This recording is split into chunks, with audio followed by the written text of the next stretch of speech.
बोलिए भारत माता की जय।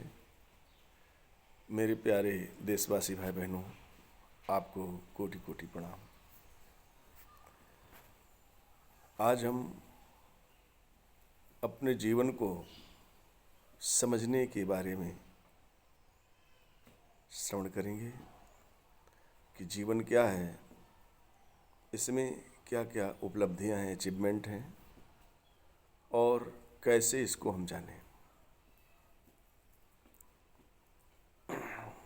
बोलिए भारत माता की जय।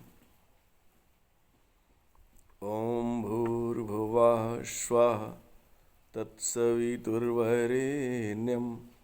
भर्गो देवस्य धीमहि धियो यो नः प्रचोदयात्।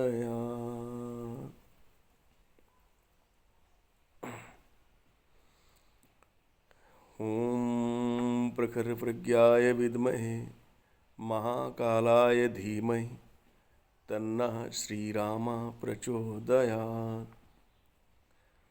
सजलश्रद्धाय विद्महे महाशक्त्यै धीमहि तन्नो माता भगवती प्रचोदयात्। आत्मीय भाइयों बहनों,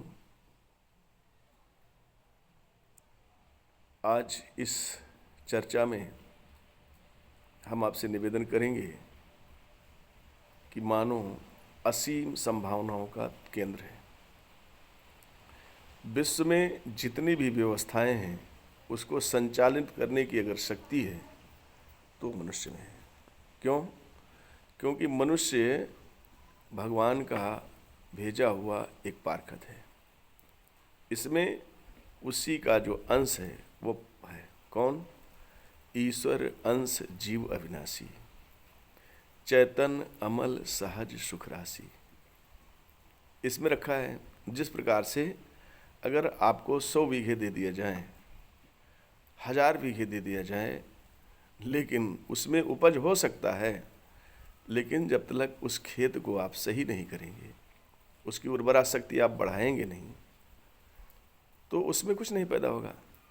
लेकिन ये भी जान लीजिए कि जब खेत की उर्वरा शक्ति बनती है, बढ़ती है, तो उसमें आप कोई भी फसल लगाएंगे, किसी भी प्रकार की खेती करेंगे तो आपको लाभ देगा। जैसे आप अगर साफ हो जाते हैं, भीतर से स्वच्छ हो जाते हैं, तो इसमें कोई भी फसल बोएं तो आपको वो लाभान्वित करेगा।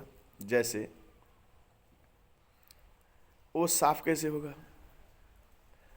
उसको साफ करने का, निकाई गुड़ाई करने का, जुताई करने का एक ही मात्र तरीका है, गायत्री महामंत्र का जप। जब आप गायत्री महामंत्र का जप करना शुरू करते हैं तो आपका जो बंजर खेत है वो शुद्ध होने लगता है। एक बार गुड़ाई करेंगे, फिर उसकी जो घास फूस निकालेंगे, फिर उसमें पानी चलाएंगे, फिर उसकी जुताई करेंगे, फिर उसकी घास फूस निकालेंगे, फिर पाटा लगाएंगे, फिर उसमें पानी चलाएंगे, फिर देसी खाद डालेंगे, तो धीरे धीरे उसकी उर्वरा शक्ति बढ़ने लगेगी। अब जब बढ़ जाएगी तो आप कोई फसल लगा दें। तो जब कोई फसल लगाएंगे, फसल लगाने के बावजूद भी आपको उसकी देखरेख करना पड़ेगा।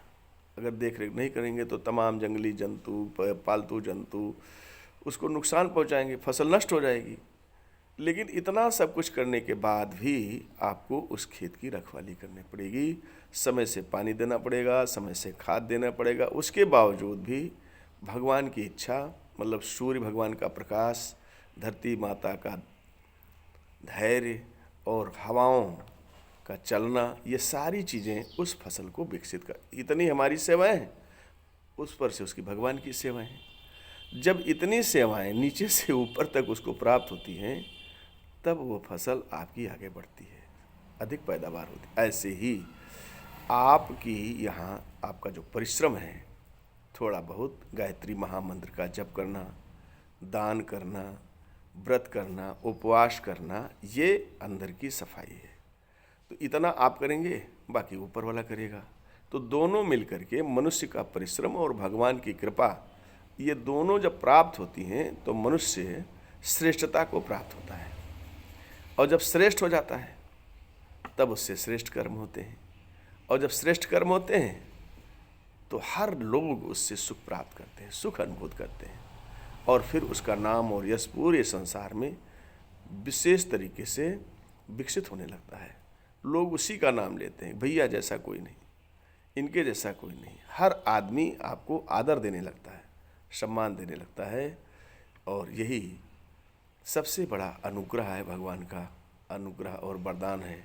इसके लिए आप सभी को भगवत से साधना यानी गायत्री महामंत्र का जप समय से गृहस्थ में रहते हुए पूर्ण रूपेण करना पड़ेगा। धीरे धीरे हम आपको इस महाविद्या का पुरस्कार साधनाएं कराएंगे, बताएंगे, सिखाएंगे, आप जानेंगे और अपने जीवन को इसी धरती पर निर्मल और स्वच्छ बनाएंगे। फिर मानव से महामानव की श्रेणी में आप उपस्थित होंगे, व्यवस्थित होंगे, और फिर आपकी शौर्य, आपकी शक्ति, आपका ये दिव्य जीवन समाज के लिए अनुकरण बनेगा। ओम शांति।